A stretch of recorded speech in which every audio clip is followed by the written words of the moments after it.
So you want to earn more as a service-based professional, am I right? Now, I have met and know many virtual assistants, digital marketers, project managers that are making a solid living from these career paths. But if you're looking to scale even more and have been looking for a freelance path that's going to really help blow the cap off your current financial expectations, you need to explore online business management. And that, my friends, is exactly what we're going to be doing in today's video. But before we get started, I thought I'd introduce myself. My name is Sarah Noked, and my team and I help people scale online by becoming online business managers through our OBM school programs. If you want to check these out for yourself or learn more about becoming an OBM, you can always head on over to obmschool.com or watch more of our YouTube videos on this channel. And at the end of this particular video, I'm going to be sharing an exciting opportunity that will definitely help you learn more and get started on your OBM journey fast. So without further ado, let's jump right in.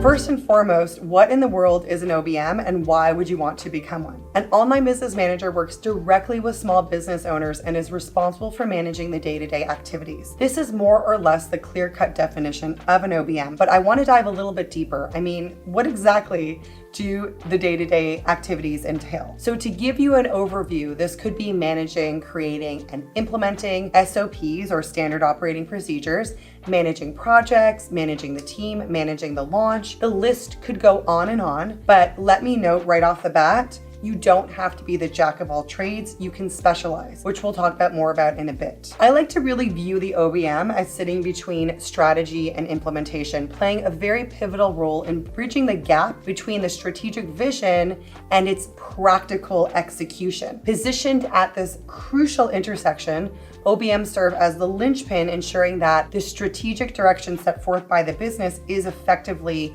translated into actionable steps. And the big idea here is that it is the role of an OBM to offload or to take on some of the burden that their clients are experiencing. So by taking over the management of those ongoing activities and tasks and the responsibilities and the accountability, in the end, we create space within that business so that it can scale and become more profitable. So diving a little deeper into this clientele aspect. So what do the OBM clients look like? OBMs will work with clients that fall into certain categories. OBMs usually work with smaller teams of max 10 people or less, consisting of usually the business owner, a virtual assistant, and other freelancers like a marketing team. Now, that being said, sometimes the client is just starting to grow their team. The other thing that I want to mention about the client is that their gross annual revenue is usually between 100,000 and just under 2 million. And that's another important point for you to be aware of when wanting to work with an OBM client, because the truth is that many OBMs, many online business managers charge between $60 to $70 or more US per hour. We charge this rate because we are vital to the growth, success, and profitability of the business. We are leaders, managers, we build systems,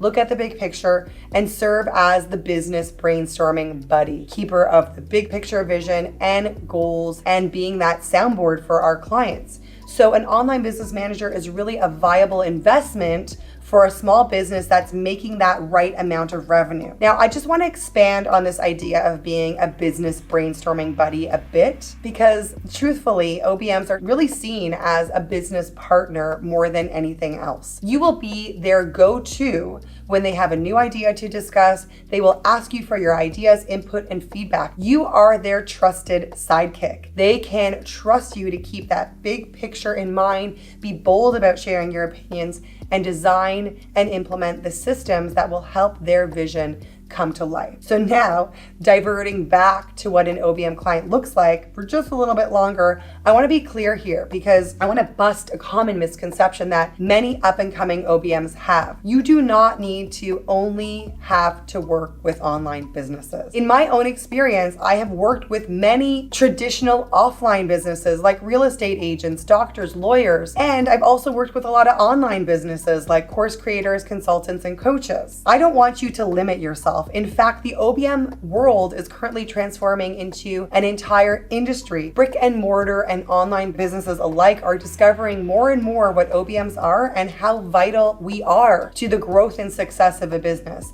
To speak plainly, there are more than enough clients out there for OBMs right now, and I encourage you to jump aboard while things are full steam ahead. Now, I want to get a little bit more granular about the OBM role and what it looks like. So we know that we manage systems and projects and team, but what does that even mean? The first big thing that we tackle on our clients' plate or in our clients' businesses is the implementation piece. So what does this look like? If a business is quite small, like let's say closer to the 100,000 gross revenue mark, they won't have systems documented. They might not be using a project management tool. They're doing a lot of manual work and need help automating tasks and implementing like a CRM, a customer relationship management tool. So what do you do to fix this? You need to really take a closer look at what the client is doing and start to build those systems, document them so that when other team members come on board, the transition is as close to seamless and efficient as possible. You will help them build out and organize their project management tool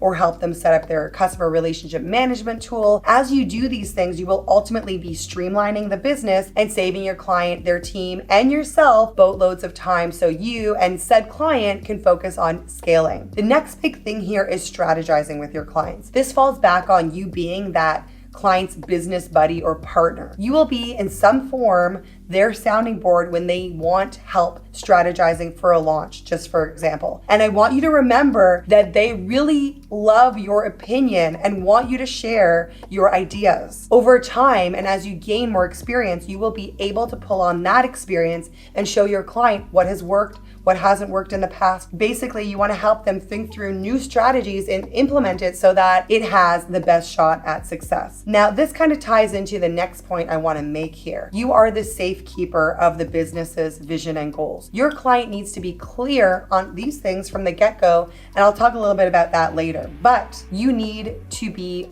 almost even clearer on the vision and goals of the business, even more so than the client. And it is no secret that our clients can start snowballing with new ideas, routes to take, etc. And it's your job to, again, be bold with them and keep them on that straight and clear path. This is also important because you should be able to make decisions, give advice, and make suggestions knowing fully what their goals are so that you can do a better job and ride a tight ship when it comes to everyone being on the same page and moving in the right direction.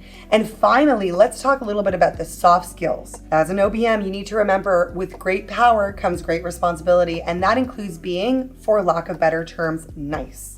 Things like mindset and communication skills cannot be overlooked here. You need to be able to step up and be a leader, stay positive, and not start pointing fingers at people. You are a leader on the team, so without question, communication skills are non-negotiable. You are part of the company culture. You even set a big part of the company culture, and you need to set a good example for the team. So to wrap up this part of today's video, I wanted to talk a little bit about why you would want to become an OBM. A little bit earlier, we talked about how OBMs can charge $60 to $150 an hour for their services. And this, for many of our students at OBM school, has literally transformed their lives. You know, we have students that have replaced their high-paying corporate salaries in under a year, have shifted from another service provider role, and have even doubled or tripled their annual revenue. But the thing is, because you are charging more, you're also opening up the opportunity to create more ideal work-life balance. OBMs talk about how they are not only proud of their businesses, but because of this business, they can be kinder to themselves,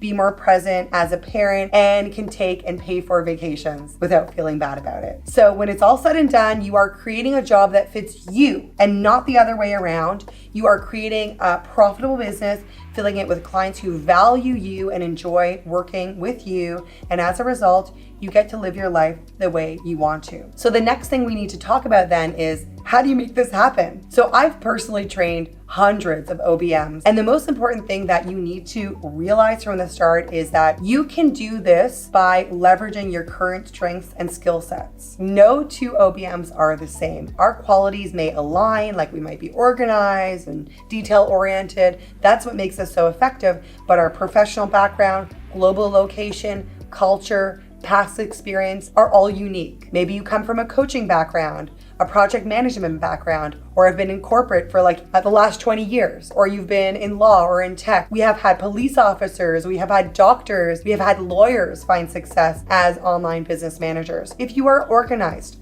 goal-driven, detail-oriented, you love looking at the bigger picture in business, and are a good communicator, have a positive mindset, you can do this. This is often overlooked, but it is so important to own your unique strengths and be confident about them, because your clients will see this too. And something as simple as being interested in travel or being a physics major in school can help you find ideal clients that you can really identify with. And that's another true story, by the way. Embracing your unique interests and backgrounds will help you find success that's aligned with you, which is a huge contributing factor to your long-term success. Now, I don't want to toot our own horn too much, but just throwing this out there as a potential route you might want to consider to fine-tune your OBM skill set, gain some experience, get a website set up, start building your own network of OBMs so that you feel supported, get some practice and access some very nice templates for proven SOPs and systems,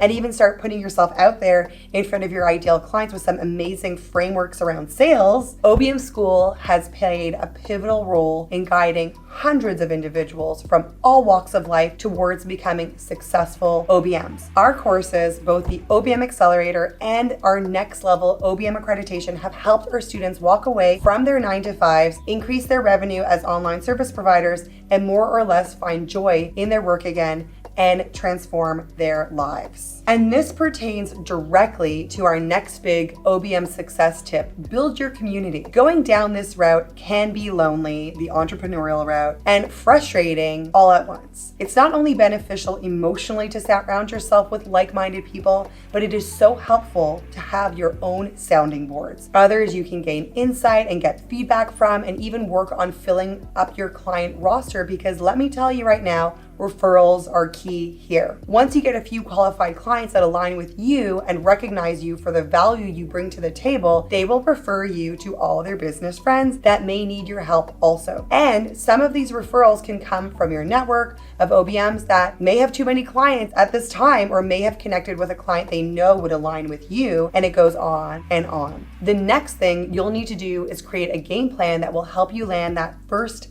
stepping stone client. As you are building your community and possibly investing in yourself to develop your skills on a more advanced level, you will need to get organized. I mean, this is what being an OBM is all about, right? You need to set time to actually develop your business if you want to actually have it all come together. Setting clear, attainable, and reasonable goals will help you get to where you want to be. I never said it was easy. Any transition in life, building a business, making this work, are going to really take discipline, consistency, and dedication. But if you are setting goals for yourself and developing a system to stick to them, you will get there and land that first stepping stone client before you know it. Some examples of goals you might be setting are getting a website put together, putting together a basic system so that your business doesn't become a chaotic mess once you start getting clients, build your own OBM network, develop your skill set, etc. And again, I am not here to create a facade. This is completely possible, but it is hard, especially if you want to do it on your own, like I did ages ago. So if you don't want to do it alone and are interested in checking out our OBM blueprints and our programs and learning more about our community, just head on over to obmschool.com. Now, I know that was a mouthful and you probably have a lot of questions swirling around in your mind. If you do, you can always drop them below and we will get back to you with some answers. And now that we've made it to the end, I can finally spill the beans on this amazing opportunity that is headed your way. We are getting ready to launch OBM Week, our next round of OBM Week. This is a free live event happening June 25th to the 27th, 2024. So if you want to learn more about what online business management is all about, dive into daily masterclasses with me live that cover everything from landing clients to tackling tech tools, and get a chance to win one of our value pack giveaways, then this is something that you just don't want to miss. So just make sure to register for free by following the link in the description below. We will be making replays available if you can't join live, so you definitely want to RSVP. Until the next time, wishing you guys nothing but success.